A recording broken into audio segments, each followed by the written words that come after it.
This is an HP Pavilion DV5000, a laptop I bought and tested about a year ago now. I mainly bought this for a personal project of mine and also just because it was cheap.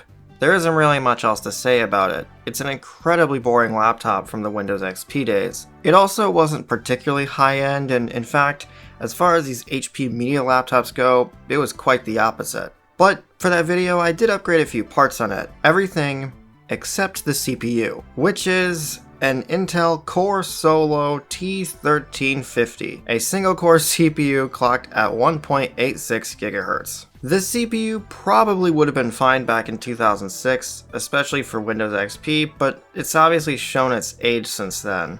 So, me being me, I started thinking about my options, and as luck would have it, I happen to have a spare CPU laying around from another HP laptop from this time, and this seems like the perfect opportunity to give it a new home. This is an Intel Core Duo T2300, a CPU that is also not very interesting by modern standards and has also shown its age. A processor that is probably just as mid as the old one. The CPU actually has a slightly lower clock speed than the T1350, but it has a second core, probably the biggest thing going for it. Now this CPU came out of a HP Pavilion DV8000 that was upgraded to a Core 2 Duo, and normally I'd have just done the exact same here, but since I don't really need a 64-bit CPU, and I just had this Core Duo laying around, this DV5000 seemed like the perfect home for it. And I'm like pretty sure it's compatible since it seemed to be a fairly common CPU and the voltages and everything were the same. And in fact, the only real spec difference, aside from the clock speed and core count, seemed to be that the T2300 has a faster FSB speed, but again, I don't think it's going to be a problem here. Now, a quick reminder of the rest of the computer. This is an Intel 945G laptop with integrated graphics. It also has 4GB of DDR2 RAM, a crappy and awful old hard drive, and to top it all off, a crapped up install of Windows Vista. It's definitely not a super fast computer. Some of that is definitely the fault of the hard drive, and some of that is absolutely the fault of the operating system. But that poor old CPU is definitely contributing too. It tries its best, but in CPU heavy tasks, it just has a hard time keeping up, especially in something like modern day web browsing, which this laptop struggles quite a bit with. Before we begin, I did run Cinebench R10 on this to compare it to the new CPU.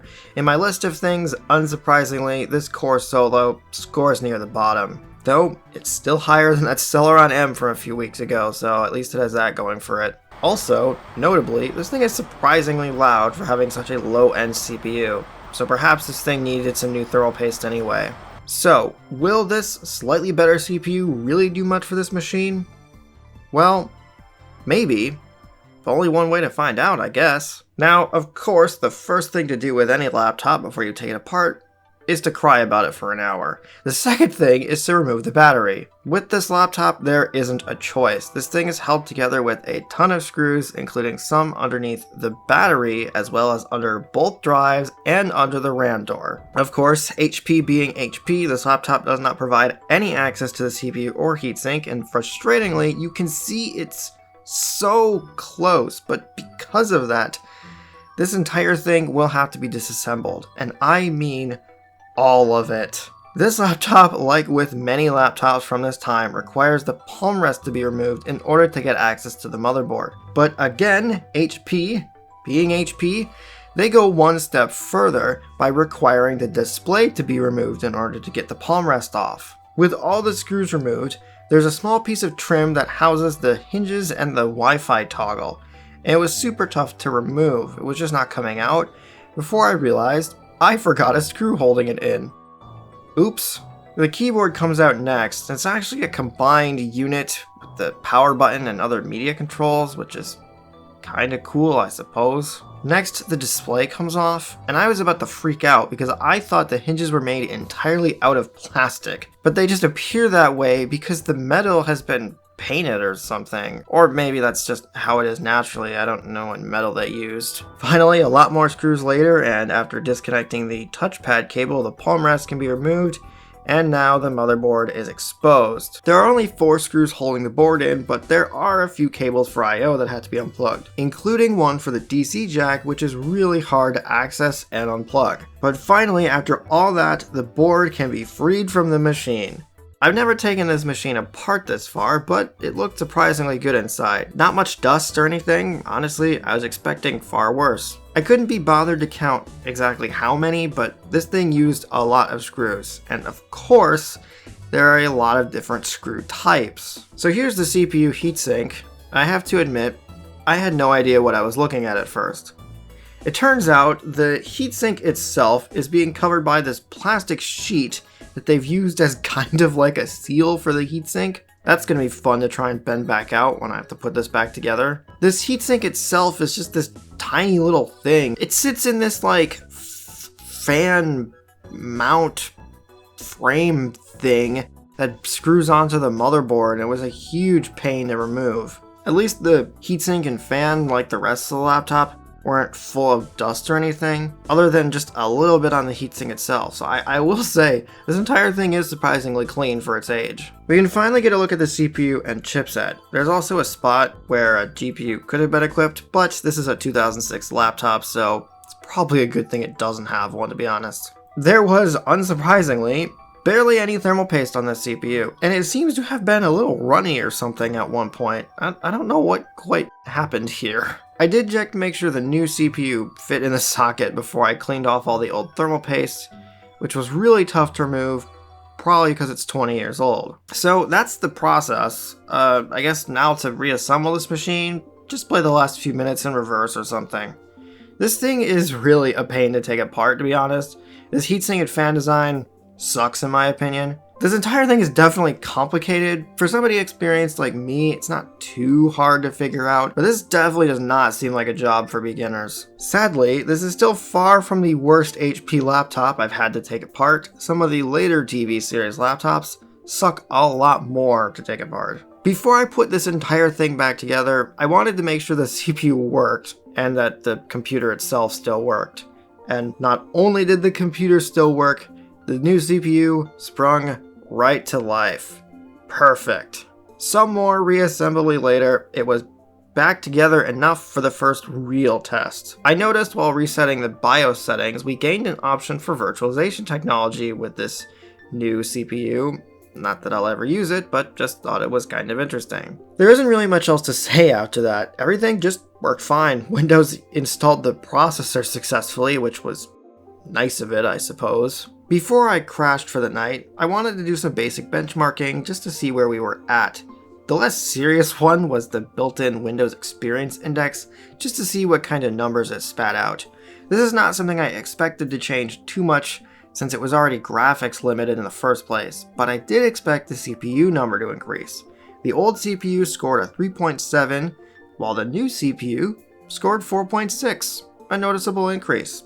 Interestingly, the RAM and graphics scores were a little better too. Now the real test was Cinebench. I expected the single core score would be about the same, if not a little worse than the old CPU, due to the lower clock speed, but that in turn that extra core would boost the score. And as it turns out, I was exactly right, as the new processor scored just under 2,800 points compared to the 1,600 that the old CPU scored. While the single core score was slightly lower than the old CPU, it was that extra core that helped things out a lot. So, mission accomplished it seems. The next day I got the computer all buttoned up and without leaving a single screw behind. Just this metal piece that fell out during disassembly and looks to be from the speaker grill or something. Now I did also run Cinebench R11, but it pretty much produced similar results to R10, so I won't go through them. But what I will do is use it as an opportunity to monitor thermals, something I was curious about. The good news is that, to me, it seems basically identical to how it was before. The bad news, I guess, is that this machine just must run warm naturally or something, because it was still pretty loud, even when it wasn't running a benchmark. What can you do, I guess? It's still not overheating or anything, it's still fine. It's not like it was a problem before. It's just kind of something I noticed. So, basically, this computer gained free performance at the expense of, seemingly, nothing other than my time. I wasn't expecting it, but this computer seemed noticeably faster with the new CPU. Before I took the old one out, I timed how long it took for the computer to boot up, and I found it took just over 1 minute to reach the desktop. Just by installing the new CPU, that was cut down to just over 45 seconds. And thanks to that extra core, CPU-heavy tasks like modern web browsing were noticeably quicker. I was even able to play the entire YouTube video without it stuttering once. I guess I was just being too naive about this thing. I genuinely didn't think it would be a super big upgrade at all. In fact, I put this off for a really long time because I just didn't think it would be very interesting.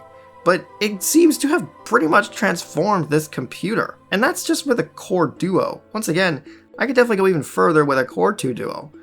I've been using it for the last few days now while editing this video, and dare I say it, this otherwise boring computer is actually pretty enjoyable to use now. So, against all odds, this seemingly boring CPU upgrade turned out to be a lot more interesting than it probably should have been.